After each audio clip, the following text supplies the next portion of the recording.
Hi and welcome to the channel where we are role-playing and storytelling in Crusader Kings 3. We are in the middle of a war where King Frey of Sweden is helping his wife, the Jarl of Gulathingslag, to subjugate Uppland. So without any further ado, let's get on with it. Our siege force is already in place with our siege commander Herjolf Viti in charge, sieging down the enemy capital. Our elite force is standing nearby, losing supplies, so let's split them in half. I miss no opportunity to talk about my disdain for this micromanaging. That being said, I understand why the mechanic is in the game, so there's not much I can do about it. Pause. Life without you. This is my cat. My wife was allergic to him, so I gave him away to Jarl Tyke here, my vassal. She's doing well. She likes to try grooming the hens, says Jarl Tyke, and I am relieved that the cat has found a new home at my Jarls and Stuart's, and that they get along. Sometimes you can get the event that the person you gave it away to is being cruel to it, or that it has died. Oh, with his coming of age, my tuition of Balder is at an end. This is one of my sons. He is strong, comely, the child of a concubine, and he became an intricate web weaver, which means that he did reasonably good with his intrigue education. That being said, he only has 4 intrigue, so maybe he didn't have any. He's cynical, just, and lustful. It's probably because he's just, it gives him a crease. So who are you, Balder? I think he stands to inherit the Jarldom of Småland. And that comes with a bit of uncertainty because we don't hold any actual lands here, so I'm not sure what the game will do when he inherits this. Will it give him, because he has to hold land, so I think it will give him some lands from one of the vassals here, but we can only know when the king dies, so for now let's see about finding him a wife. Right, let's marry him off to this Hale Latgalian girl. She's insane. Should be fun. Because I really don't want any more alliances, because if you have too many lesser alliances, it will hinder you from getting good ones. And there were some options that would make us allies with chieftains and so on, but we don't want that, so let's just get him married to Darate Tomtegode. Tomtegode? Tomtegode. Tomtegode. Darate Tomtegode. And see if they will have children and be jarls and rulers of Småland in the future. So here is our enemy trying to siege down our lands, and we are challenged to a game of riddles by our court physician, Anundr. I will make a learning challenge and see if I can beat him in this game of riddles, and I did. And I saw here that they are trying to siege down my lands, so let's march there and scare them off, or either scare them off or defeat them, because we don't want them. Oh, here's this Tingemeet event again. I'm attending a Tingemeet and the people of Skala and people of Västergötland are bickering about something that the king really doesn't care about. I could distract them and make them otherwise occupied. Or say, they'll all tire themselves out eventually. Yeah, let's do that. Let's lose some stress by telling them to bother with important things. Here's some petty vandalism. It is my son Angrimer who has been defacing my runestone, painting genitals on the worms and scratching foulness in place of the words. Alright. I could pay for it, or I could punish him for it, or I can say, he's just a child, Arnold, calm down. But I'll have a talk with the boy. And I gained some respect for this. And here he's came of age. My son Angrimer, he is the one holding lands in Norway. He has those 2 chiefdoms, and he's a vassal of his half-brother, Jarl Karl. He became an insightful thinker, same as me. It's not the best education trait, far from it, but at least he understands some things about how the world works.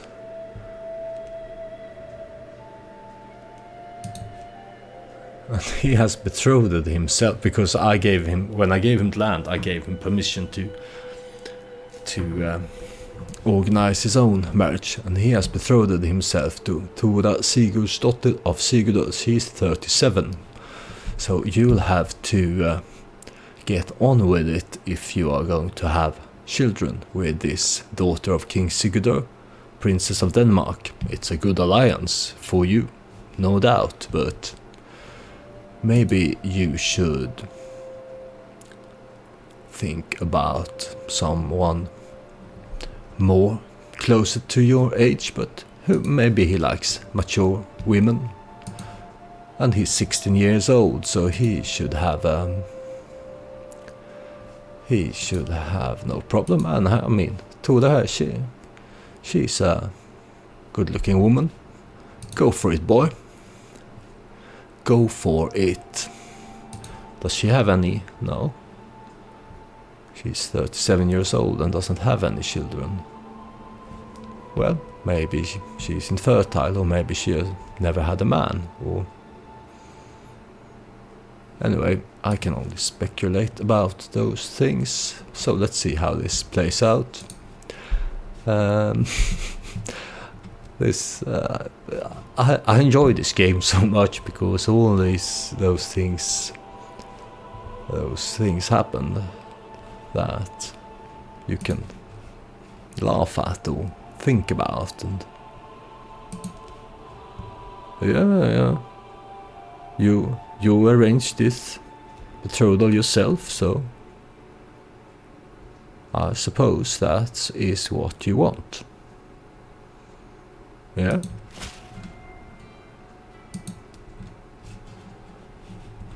And they are, as predicted, running away, and we won't be there in time to catch them. So just march back here and let them take the attrition from the snowy mountains here up in the Scandinavian fjells, as we call them. Fjell. All in time. My grandson Frey has been impressed with one of the household champions for a very long time. After finally meeting in person, he has been repeating the warrior's words for himself. Greatness comes in time, be there to grasp it when it does. Yes, I've had this event before. My son here is learning to be a fighter, and I would say yes, opportunities always come in time and make him patient. The king himself is patient man, so that is the obvious choice here.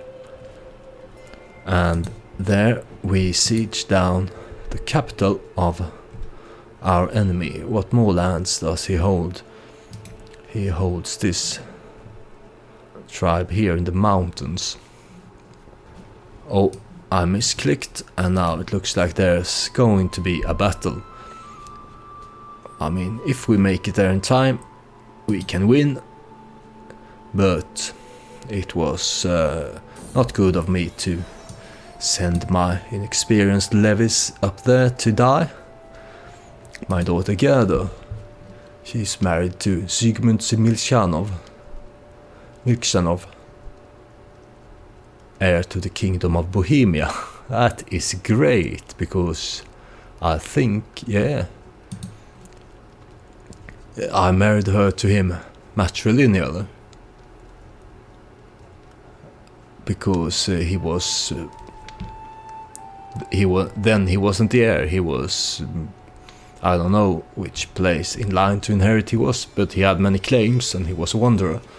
So he came to our court and he married my daughter, but their children will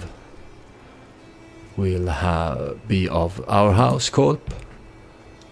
And if he actually inherits the kingdom of Bohemia, we can put our house on the throne there, if they manage to have a son, and it looks like they are at it. So may you grow strong and wise, Grettir. That is good. Maybe we can see about, can we make it there? Yeah, it looks like my wife is sending her armies there as well, so it looks like we can actually win this. Come on, be there in time, please. Yes.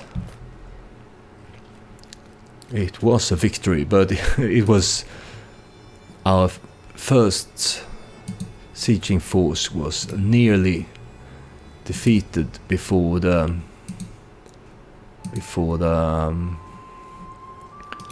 relieving army made it there.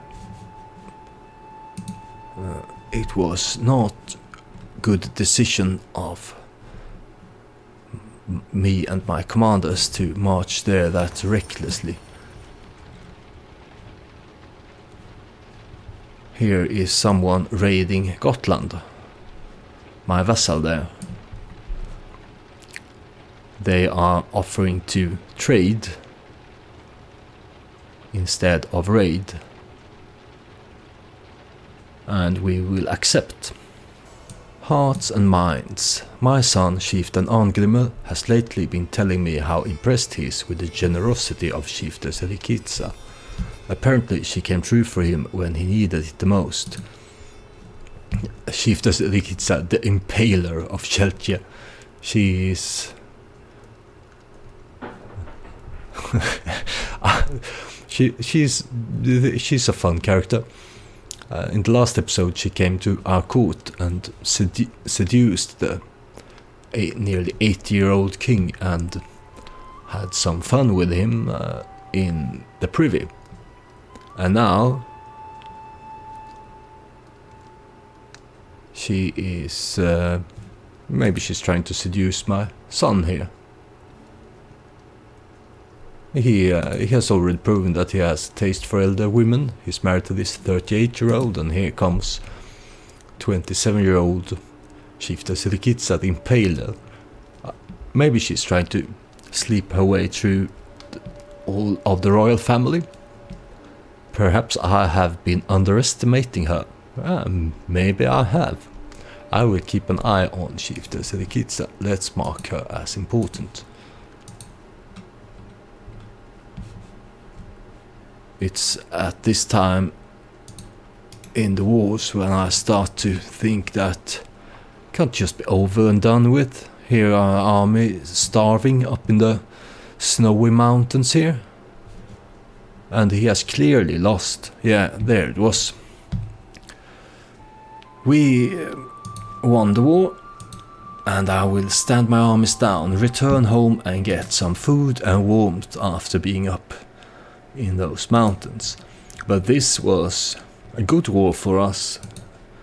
It was declared by my wife, Jarl Sif, and she subjugated a neighbor, and she now holds a good part of Norway, and we also has good part. So maybe one of our children will be king of Sweden and another one king of Norway.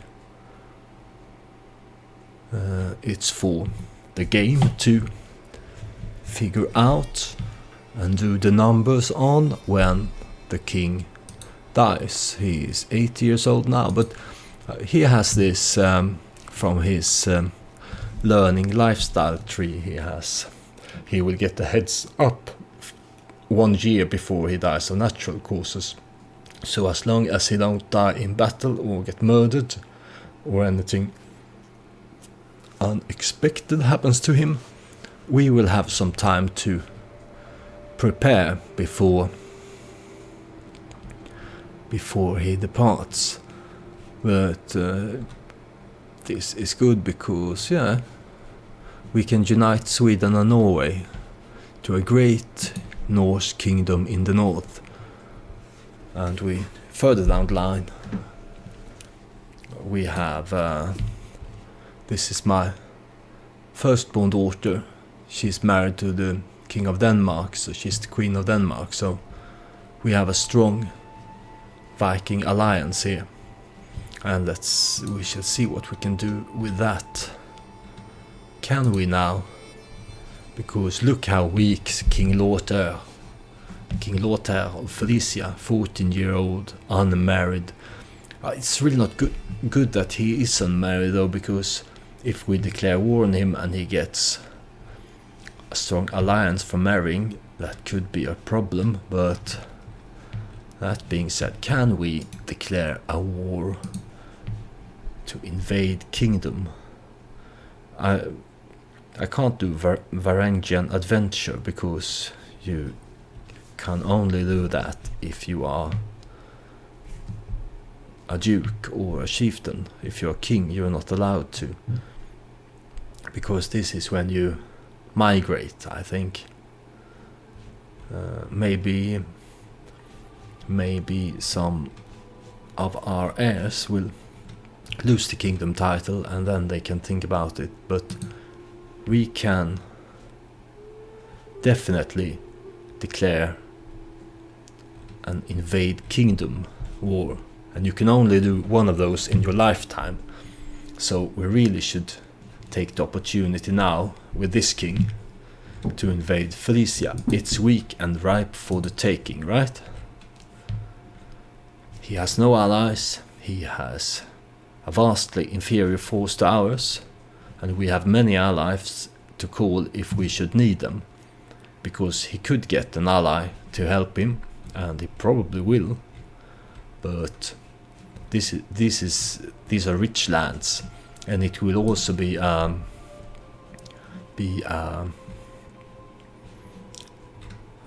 searching for the English words for directly translated from Swedish. It would be trampoline, I suppose. But it could be a point where for us to further our influence down here, where we have sons who has lots of claims to this land. Because when I started the playthrough, I set in the game rules, I set the diplomatic range to restricted, because otherwise you can marry people from down in Africa and from far away here, and I don't.